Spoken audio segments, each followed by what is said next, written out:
It's better not to talk. Max Verstappen claims criticism is impossible in F1.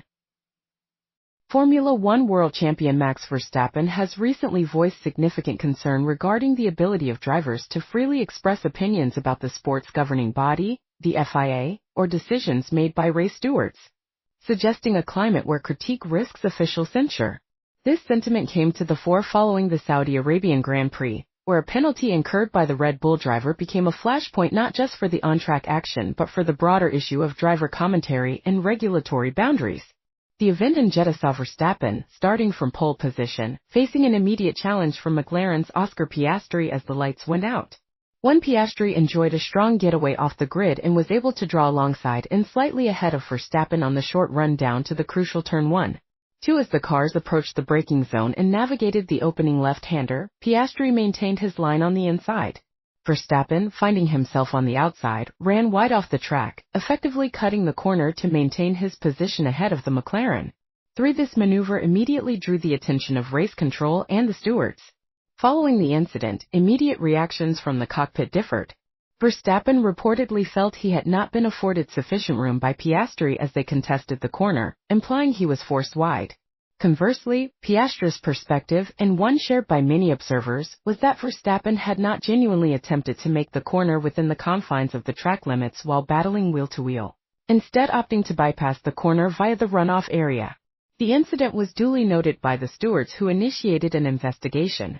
After reviewing the available data and video evidence, the stewards determined that Verstappen was predominantly to blame for the contact and/or for gaining a lasting advantage by leaving the track. Consequently, a 5-second time penalty was imposed on the reigning world champion for exceeding track limits and gaining an advantage. For the Red Bull team opted not to instruct Verstappen to cede the position back to Piastri immediately after the incident, a strategic decision that meant the penalty would need to be served during his mandatory pit stop later in the race. It was in the aftermath of the race, particularly during media engagements, that Verstappen articulated his frustrations not just with the penalty itself, but with the perceived constraints on drivers' freedom of speech. Immediately after climbing from his car and park firm, Verstappen noticeably declined to discuss the race or the penalty with the television media, conducting post-race interviews with the top finishers, a departure from the usual protocol.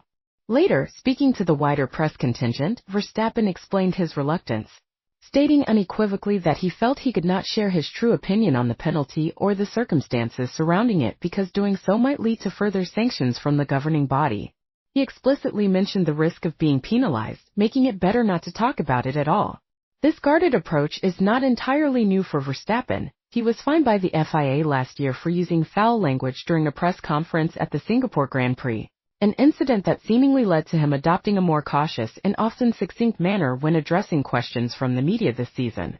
In Jeddah, he suggested this guardedness was a direct result of the regulatory framework, alluding to a metaphorical sheet with many lines representing the rules governing driver conduct in public statements. He stated, "Anything I say or try to say about it might get me in trouble," reinforcing the inference that any negative comments, particularly those critical of the FIA or steward decisions, could potentially result in disciplinary action.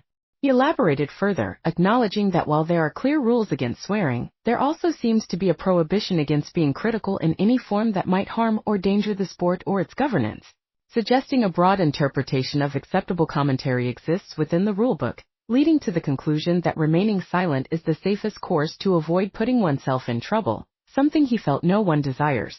Beyond the specific regulations, Verstappen also cited broader concerns related to social media and the contemporary global environment as factors contributing to his reticence. He expressed a preference not to talk sometimes because, in his view, words can easily be misinterpreted, twisted, or taken out of context, particularly in the age of instant online dissemination. He lamented that it feels as though one can't share your opinions because it's not appreciated as it used to be, adding pointedly and perhaps controversially that perhaps people can't handle the truth. While Verstappen chose a path of cautious silence regarding the specifics of the penalty's merits, his team principal at Red Bull Racing, Christian Horner, was more direct in expressing his disagreement. Horner observed after the race that he felt the 5-second penalty imposed on Verstappen was too stringent for the incident. Referencing the common racing philosophy often invoked by stewards, Horner questioned, "We have this notion of let them race," implying the incident could have been viewed as a hard but fair racing maneuver where no penalty was warranted. He added, "I don't know where Max was supposed to go at that first corner," suggesting Verstappen was perhaps cornered or given insufficient space, although this view contrasted with the steward's decision. Horner highlighted the impact of the penalty on the race outcome, noting, "We have lost the race by 2.8 seconds, so yeah, it's tough," underscoring how the time lost serving the penalty ultimately cost Verstappen the victory. In contrast to Red Bull's perspective, McLaren's chief executive, Zak Brown, felt the steward's decision was entirely appropriate. Brown stated unequivocally, "I definitely thought a penalty was deserved." He supported the view that Oscar Piastri had a superior start and had legitimately gained the inside line in the corner by turn 1. Brown argued that when contesting a corner in such a manner, a driver on the outside, like Verstappen, needs to use the racetrack, and if they cannot make the corner within the limits, they must concede the position or face a penalty. He felt the stewards could have mandated giving the position back or imposing a time penalty, but either way, a penalty was definitely appropriate because it was Oscar's corner, and at some point you have just got to concede. The impact of the penalty became evident during the pit stop phase of the race. When Max Verstappen pitted to change tires, the mandatory 5 seconds were added to his stationary time in the pit box. This delay allowed Oscar Piastri, who had been running closely behind, to move into the effective lead of the race. Once in the lead and with clear track ahead, Piastri was able to manage the gap in his tires effectively, ultimately crossing the finish line 2.8 seconds ahead of Verstappen, securing the victory and, notably, taking the lead in the early season championship standings. The incident and its aftermath in Jeddah have thus highlighted a significant tension within Formula One, the balance between maintaining order and authority by the governing body and allowing drivers, who are central figures in the sport's narrative and appeal, the freedom to honestly discuss and, where necessary, critique the events and decisions that shape their competition. Verstappen's comments suggest that, at least from his perspective, the current environment leans heavily towards restriction, potentially muting authentic driver voices for fear of official reprisal.